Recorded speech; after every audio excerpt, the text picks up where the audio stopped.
भाजपा प्रत्याशी देवेंद्र सिंह बबली ने ग्रामीण क्षेत्रों में चलाया बम्पर ज्वाइनिंग कार्यक्रम। ताबड़तोड़ ज्वाइनिंग कार्यक्रम में हजारों लोग भाजपा में हुए शामिल। देवेंद्र सिंह बबली को रिकॉर्ड मतों से जिताने का लिया संकल्प। जैसे जैसे वोटिंग का दिन करीब आ रहा है, वैसे वैसे भाजपा प्रत्याशी देवेंद्र सिंह बबली के लिए जनता का समर्थन बढ़ता जा रहा है। भाजपा प्रत्याशी देवेंद्र सिंह बबली ने विजय संकल्प सभाओं के बाद बुधवार को ग्रामीण क्षेत्र में बम्पर ज्वाइनिंग कार्यक्रम चलाया। इस दौरान हजारों लोग देवेंद्र सिंह बबली के प्रति आस्था जताते हुए बीजेपी में शामिल हुए।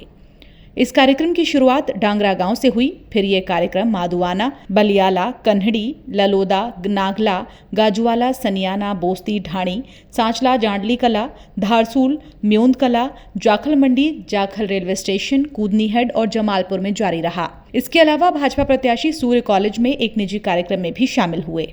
इस दौरान देवेंद्र सिंह बबली का लोगों ने जोरदार स्वागत किया। साथ ही उन्हें टोहाना से रिकॉर्ड मतों से जिताने का भी संकल्प लिया। भाजपा प्रत्याशी ने कहा कि टोहाना में सम्मान की राजनीति शुरू की है। हमने विकास के लिए काम करना शुरू किया है। आपके सुख दुख में साथ खड़ा हूं। चाहे बेटियों की शादी हो, बुजुर्गों की सेवा, आपका सेवादार हमेशा आपके बीच मौजूद रहा है और आगे भी रहेगा। इसी के दौरान उन्होंने विपक्षी पार्टी पर भी तंज कसा। भाजपा प्रत्याशी देवेंद्र सिंह बबली ने गांव में मिले सम्मान और आशीर्वाद के प्रति सभी गणमान्य और वरिष्ठ जनों को प्रणाम करते हुए उनका आभार जताया और कहा 5 अक्टूबर को कमल के निशान के सामने वाला बटन दबाकर भाजपा को विजयी बनाएं। बता दें कि सियासी हलकों में टोहाना विधानसभा सीट को लेकर काफी चर्चा है। माना जा रहा है कि भाजपा प्रत्याशी देवेंद्र सिंह बबली के लगातार जनसंपर्क से उनकी लहर बन गई है।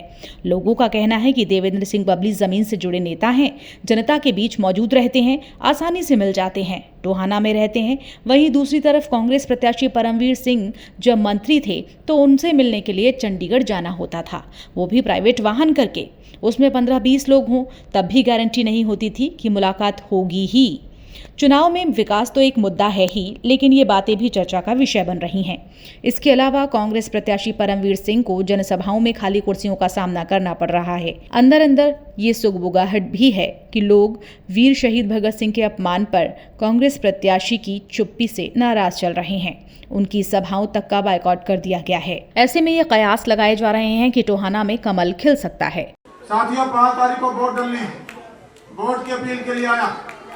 आप लोगों को एक ही बात बता के जाना चाहूंगा कि जो दूसरे लोग हैं इनको सिर्फ आपकी वोट चाहिए और हम पिछले 17-18 साल से आपकी सेवा में लगे हुए।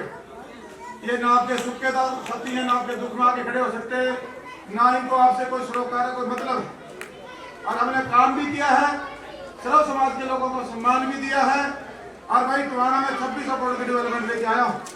इस पैसे को लगने दो, टोहाना की तस्वीर और तकदीर दोनों बदलेंगी। ये तो प्रवासी पक्षी की तरह है। 5 तारीख ने यहाँ से वोट डली और ये यहाँ से गायब। अब आपने फैसला 5 तारीख को लेना है।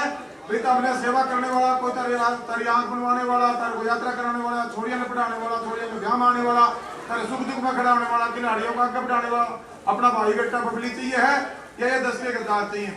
ये देश के गद्दार हैं जिन्होंने जमीन के टुकड़े के लिए हमारे देश के शहीदों के खिलाफ गवाही दे डाली हो, जिन्होंने टोहाना की जो डेवलपमेंट उसको बेचने का काम किया हो, जिन्होंने गरीबों को हमेशा दबाने डराने का काम किया हो। भाई उनका तो वोट का अधिकार वैसे नहीं बनता। कुछ उनके दल्ले टाइप आदमी घूमने लग रहे हैं, लोगों को प्रभावित करने के लिए, लोभ लाभ देने के लिए तरह तरह के सपने दिखा रहे हैं, ख्याली पुलाव बना रहे हैं। लेकिन टोहाना की जनता, जागरूक जनता इस बात को समझ चुकी है कि अगर हमारी कोई भलाई कर सकते हैं तो भारतीय जनता पार्टी का नेतृत्व कर सकता है, और कोई सेवा कर सकता है तो तेरा भाई बबली कर सकता है। Bureau report, Dainik Bhaskar digital.